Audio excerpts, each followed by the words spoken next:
सियावर रामचंद्र की जय। मेरे प्यारे देशवासियों, राम राम। जीवन के कुछ क्षण ईश्वरीय आशीर्वाद की वजह से ही यथार्थ में बदलते हैं। आज हम सभी भारतीयों के लिए, दुनिया भर में फैले राम भक्तों के लिए ऐसा ही पवित्र अवसर है। हर तरफ प्रभु श्री राम की भक्ति का अद्भुत वातावरण, चारों दिशाओं में राम नाम की धुन, राम भजनों की अद्भुत सौंदर्य माधुरी। हर किसी को इंतजार है 22 जनवरी का, उस ऐतिहासिक पवित्र पल का। और अब अयोध्या में रामलला की प्राण प्रतिष्ठा में केवल 11 दिन ही बचे हैं। मेरा सौभाग्य है कि मुझे भी इस पुण्य अवसर का साक्षी बनने का अवसर मिल रहा है। ये मेरे लिए कल्पनातीत अनुभूतियों का समय है। मैं भावुक हूँ, भाव विह्वल हूँ।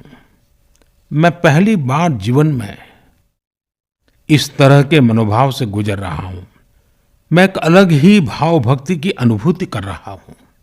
मेरे अंतर मन की ये भाव यात्रा मेरे लिए अभिव्यक्ति का नहीं, अनुभूति का अवसर है।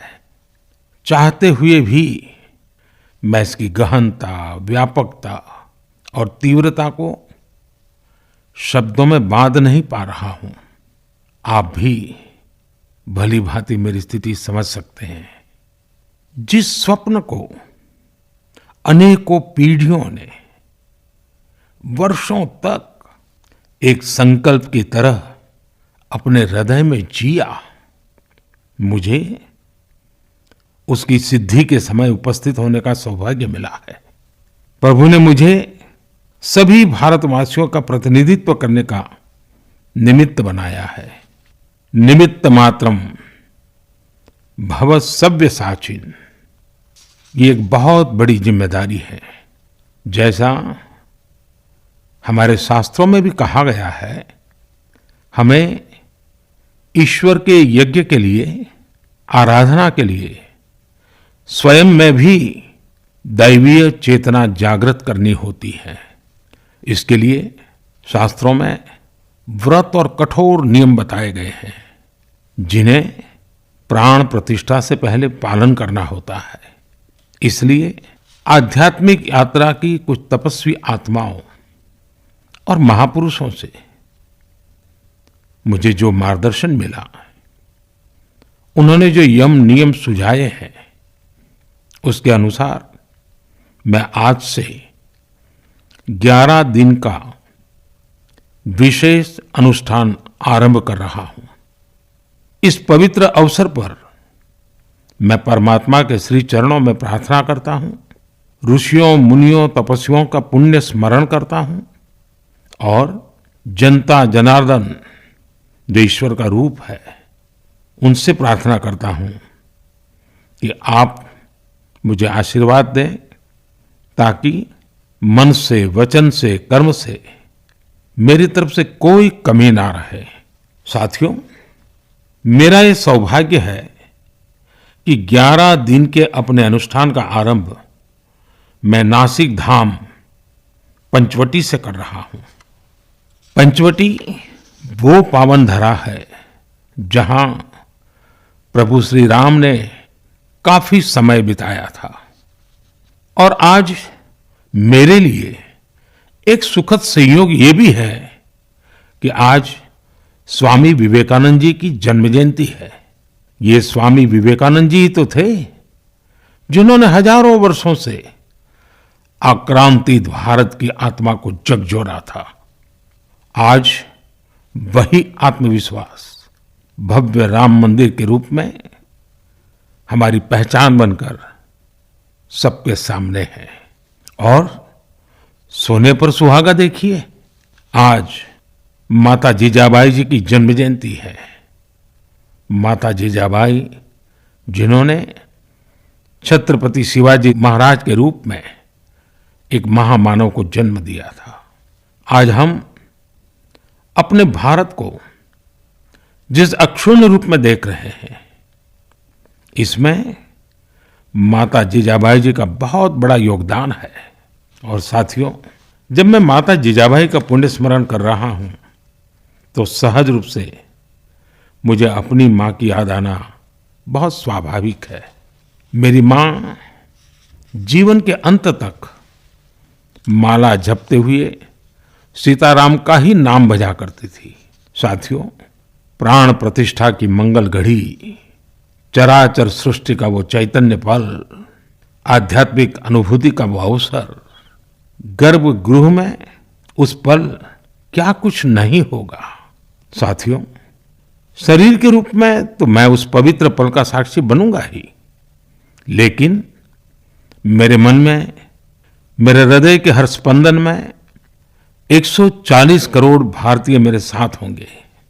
आप मेरे साथ होंगे, हर राम भक्त मेरे साथ होगा, और वो चैतन्य पल हम सबकी साझी अनुभूति होगी। मैं अपने साथ राम मंदिर के लिए अपने जीवन को समर्पित करने वाले अनगिनत व्यक्तित्वों की प्रेरणा लेकर जाऊंगा। त्याग तपस्या की वो मूर्तियां, 500 साल का धैर्य, दीर्घ धैर्य का वो काल, अनगिनत त्याग और तपस्या की घटनाएं, दानियों की, बलिदानियों की गाथाएं, कितने ही लोग हैं जिनके नाम तक कोई नहीं जानता, लेकिन जिनके जीवन का एकमात्र ध्येय रहा है भव्य राम मंदिर का निर्माण। ऐसे असंख्य लोगों की स्मृतियां मेरे साथ होगी। जब 140 करोड़ देशवासी उस पल में मन से मेरे साथ जुड़ जाएंगे, और जब मैं आपकी ऊर्जा को साथ लेकर गर्भगृह में प्रवेश करूंगा, तो मुझे भी एहसास होगा कि मैं अकेला नहीं, आप सब भी मेरे साथ हैं। साथियों, ये 11 दिन व्यक्तिगत रूप से मेरे यम नियम तो है ही, लेकिन मेरे भाव विश्व में आप सब समाहित है। मेरी प्रार्थना है कि आप भी मन से मेरे साथ जुड़े रहें। रामलला के चरणों में मैं आपके भावों को भी उसी भाव से अर्पित करूंगा जो भाव मेरे भीतर उमड़ रहे हैं। साथियों, हम सब इस सत्य को जानते हैं कि ईश्वर निराकार है, लेकिन ईश्वर साकार रूप में भी हमारी आध्यात्मिक यात्रा को बल देते हैं। जनता जनार्दन में ईश्वर का रूप होता है, ये मैंने साक्षात देखा है, महसूस किया है। लेकिन जब ईश्वर रूपी वही जनता शब्दों में अपनी भावनाएं प्रकट करती है, आशीर्वाद देती है, तो मुझ में भी नई ऊर्जा का संचार होता है। आज मुझे आपके आशीर्वाद की आवश्यकता है, इसलिए मेरी प्रार्थना है कि शब्दों में, लिखित में अपनी भावनाएं जरूर प्रकट करें, मुझे आशीर्वाद जरूर दें। आपके आशीर्वाद का एक एक शब्द मेरे लिए शब्द नहीं, मंत्र है। मंत्र की शक्ति के तौर पर वो अवश्य काम करेगा। आप अपने शब्दों को, अपने भावों को नमो ऐप के माध्यम से सीधे मुझ तक पहुंचा सकते हैं। आइए हम सब प्रभु श्री राम की भक्ति में डूब जाएं। इसी भाव के साथ आप सभी राम भक्तों को कोटि कोटि नमन। जय सिया राम, जय सिया राम, जय सिया राम।